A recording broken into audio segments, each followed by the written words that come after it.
Good morning everyone. আমার আজকে নতুন ব্লগে তোমাদের ওয়েলকাম করছি। আজকে সোমবার আর আজকে সকাল থেকেই ওয়েদারটা কিন্তু খুব খারাপ। যতদিন থেকে শীত পড়েছে ততদিন তো ঠান্ডা ছিলই, তার মধ্যে আজকে সকাল থেকে এত মেঘলা, তারপর কিছু সময় যেতেই শুরু হয়েছে একদম ঝিরিঝিরি বৃষ্টি। আর দুর্গাপুরের গাছপালার অবস্থা ঠিক এরকম। এদিকটা এত ধুলোবালি যে বৃষ্টি না হয় গাছপালাগুলো একদম সাদা সাদা হয়ে গেছে। তো দেখো বৃষ্টি পড়ায় সবাই জামা কাপড় তো তুলে নিচ্ছে, আর কুকুরটা দৌড়ে দৌড়ে আসছে আমাদের এই দিকে। চলো দেখাই। এই দেখো চলে এসছে আমার একদম গেটের সামনে। দুটো কুকুর এখানে এসে হাজির। আর এই যে কুকুর বাচ্চা দিয়েছে দেখতে পাচ্ছ, তো লাল কুকুরটা যে দেখছো, এই লাল কুকুরটার কিন্তু এই বাচ্চাগুলো 5টা বাচ্চা। আর এই আমার সামনে যে সাদা লাল কুকুরটা দেখতে পাচ্ছ, যেটা দুটো কালার মেশানো, এও কিন্তু বাচ্চা দিয়েছিল, কিন্তু দুর্ভাগ্যবশত এই কুকুরের বাচ্চাগুলো আর বেঁচে নেই, অনেক দিন আগেই মারা গেছে। তো এতদিন আমি ওদের দূর থেকে দেখতাম, তার কারণ ওরা কিন্তু আমার ঘরের সামনে ছিল না। আমার ঘরের সামনে যেদিন থেকে এসছে তো সেদিন থেকে কিন্তু আমি টুকটাক ওদেরকে খাওয়াচ্ছি। ওরা ছিল আমাদের কোয়ার্টার থেকে 2-3টে কোয়ার্টার পরে ওখানেই বাচ্চা দিয়েছিল। কিন্তু আমার মনে হচ্ছে এখন ওরা যেহেতু প্রকৃতি সম্বন্ধে আমাদের থেকেও বেশি বুঝতে পারে, তো ওরা হয়তো বুঝতেই পেরেছিল যে 2-1 দিনের মধ্যে বৃষ্টি হবে, তো সেই কারণে বাচ্চা নিয়ে আমাদের এখানে চলে এসছে। আর আমাদের এখানটা কিন্তু জল পড়ে না, একটু সেফ থাকা যায়, ঠান্ডাটাও হাওয়াও কম আসে। তো দেখো বাচ্চারা কত খুশি। আর যেই মা কুকুরের বাচ্চাগুলো মরে গেছে, সে বাচ্চা নেই বলে কিন্তু লাল কুকুরের বাচ্চাটাকে ভীষণ ভালোবাসে।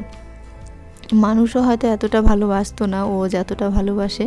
তো ওরা এখন দুজন মা মিলে 5টা বাচ্চাকে মানুষ করছে। কেউ আসলে বুঝতেই পারবে না আসলে বাচ্চাটা কোন কুকুরের। আমিও প্রথম দিন বুঝতে পারিনি যে কার বাচ্চা, কারণ এই কুকুরটাও যেভাবে বাচ্চাগুলোকে বুকে আগলে ধরে রাখে, তার নিজের মাও কিন্তু সেম একভাবেই রাখে। তো এত ভালোবাসা দেখে আমার তো ভীষণ ভালো লেগেছে।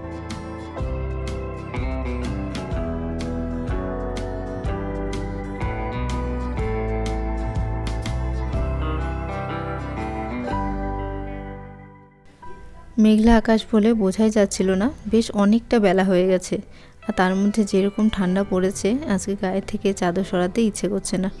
তো চলে এসেছি আবার রান্নাঘরে। আর কি রান্না করব ভাবছিলাম, তার মধ্যে যেহেতু আজকে সোমবার নিরামিষ রান্নাবান্নাই হবে। তো ঘরে যেহেতু বেগুন ছিল, ভাবলাম একটু বেগুন দিয়ে কিছু একটা বানিয়ে নেওয়া যাক। তো সবার ফার্স্টে দেখো আমি বেগুনগুলো একদম গোল গোল করে কেটে নিলাম। এবার ধুয়ে ভালো করে লবণ আর হলুদ মাখিয়ে নেবো। আর দেখতে দেখতে এখানে ভাতও হয়ে গেছে। আজকে কিছুদিন থেকেই আমাদের ইন্ডাকশানটা খারাপ হয়েছিল, তো দোকানে দেয়া হয়েছে ঠিক করার জন্য। তো সেই কারণে আমার গ্যাসেই রান্না করতে হয়, সময়টাও বেশি লাগছে। আর এখানে দেখো মুগের ডাল রান্না করছি। তো ডালটা খুব ভালোভাবে সেদ্ধ করা হয়ে গেছে। এবার পরিমাণ মতো হলুদ আর লবণ মাখিয়ে তারপর ভাজতে বসিয়ে দেবো।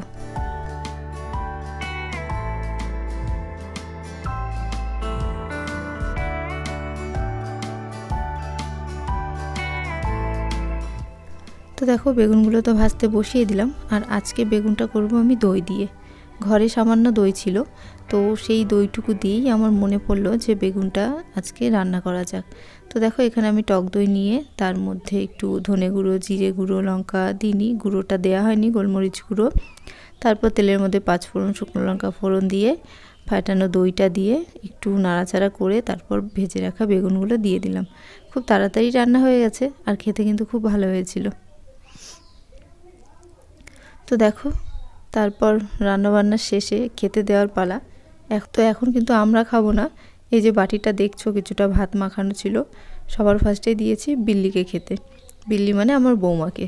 তো বৌমাকে আজকে কি দিয়ে খেতে দেবো, যেহেতু সোমবার মাছ ছিল না, মানে মাছ রান্না করব না, তো সে কারণে একটুখানি টক দই দিয়ে মাখিয়ে দিয়েছিলাম। দেখলাম যে না বৌমা ভালোই খেয়েছে।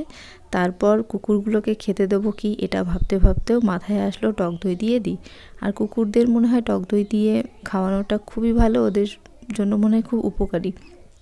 তো সেই কারণে আমি একটু টক দই আর একদম গরম গরম ভাত ভালো করে মাখিয়ে নিয়ে চলে আসলাম নিচে।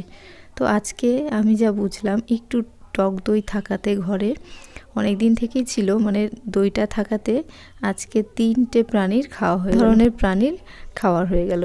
একে তো আমরা খেলাম, আমরা মানুষ, তারপর বিড়াল খেলো, আর এখন কুকুর খাচ্ছে। তো আমি ভেবেছিলাম যে ওরা খাবে কি খাবে না, একটুখানি দিয়ে আগে দেখছিলাম, তারপর দেখলাম না, ওরা তো খুব ভালোবেসে খাচ্ছেই, এমনকি বাচ্চারাও খাচ্ছে। তো আমার খুব ভালো লাগলো যে এই বৃষ্টির দিনে আমি কি খেতে দেবো ভেবে ভেবে টক দই দিয়ে ভাত দিয়ে ওদেরকে খাওয়াতে পেরেছি। তো দেখো ওরা সবাই মিলে কিন্তু খাচ্ছে। আরও বেশি ভাত আনা উচিত ছিল, কিন্তু অতটা তো পরিমাণ বুঝতে পারিনি, তো যতটা দিয়েছি বেশ অনেক। তো চলো আজকের মতো এইটুকুই। তোমাদের ভালো লাগলে একটা লাইক করে